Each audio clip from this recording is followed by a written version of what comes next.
بسم اللہ الرحمن الرحیم۔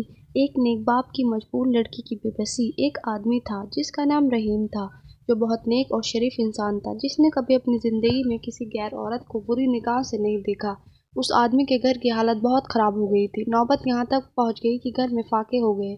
اس آدمی کی ایک جوان بیٹی تھی۔ جب فاقے حد سے بڑھ گئے تو وہ لڑکی اپنے چھوٹے بہن بھائی کی حالت دیکھ کر بہت پریشان ہونے لگی۔ اس کے دماغ میں طرح طرح کے سوال اٹھنے لگے۔ اس نے سوچا کہ کیوں نہ میں گھر سے نکل کر کسی کام کی تلاش کروں جس سے میں اپنے گھر والوں کا پیٹ بھر سکوں۔ اس لڑکی نے یہ سوچ کر گھر سے باہر اپنے قدم نکال لیے اور کام کی تلاش میں بازار میں نکل پڑی۔ کبھی کسی کے گھر میں کام مانگنے گئی تو کبھی کسی کی دکان میں، مگر کسی نے اسے کام نہیں دیا۔ پھر وہ تھک ہار کر اپنے گھر واپس لوٹ آئی۔ کئی دن تک روز وہ ایسے ہی کام کی تلاش میں گھر سے باہر جاتی اور شام کو تھک ہار کر گھر لوٹ آتی۔ جب کہیں بھی اسے کوئی کام نہیں ملا تو وہ لڑکی غلط قدم اٹھانے پر مجبور ہو گئی۔ دل میں ارادہ کر کے گھر سے نکلی کہ آج میں اپنا شریر بیچوں گی اور کچھ کھانا خریدوں گی۔ وہ لڑکی کے گھر سے بازار جا پہنچی، جس میں بیچنے لڑکی وہاں گئی اور لوگوں کو اپنی طرف آکرشت کرنا شروع کر دیا۔ وہ لوگوں کو اپنی طرف آکرشت کرنے کی کوشش کرتی رہی، لیکن کسی نے بھی اس پر دھیان نہیں دیا۔ دھیان تو دور، کسی نے اس کی اور نگاہ اٹھا تک کر نہیں دیکھا۔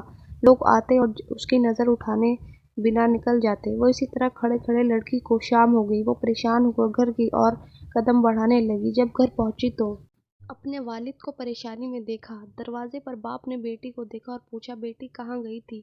لڑکی اپنے والد کے بات سن کر ان کے پیروں میں گر کر رونے لگی اور معافی مانگنے لگی، اور پھر رو رو کر سارا ماجرا بیان کیا کہ ابا حضور، مجھ سے اپنے بھوک سے بلکتے ہوئے بھائی بہن کی حالت دیکھی نہیں گئی اور میں مجبور ہو کر جسم بیچنے گئی تھی، لیکن ایک بھی آدمی نے بھی میری طرف نظر تک اٹھا کر نہیں دیکھا۔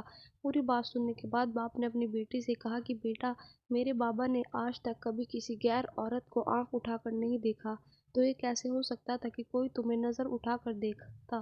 سبق: اس لیے اپنی گندی نگاہیں کسی عورت پر مت ڈالو، کیونکہ نظر گرم بیج ہوتا ہے، جیسا بوؤ گے کل کو ویسا ہی پاؤ گے۔ آج آپ اپنے آپ کو خبردار کریں گے تو کل تمہاری اولاد بھی محفوظ رہے گی۔ اسی طرح کے واقعات دیکھنے کے لیے چینل کو سبسکرائب کریں، ویڈیو کو لائک کریں۔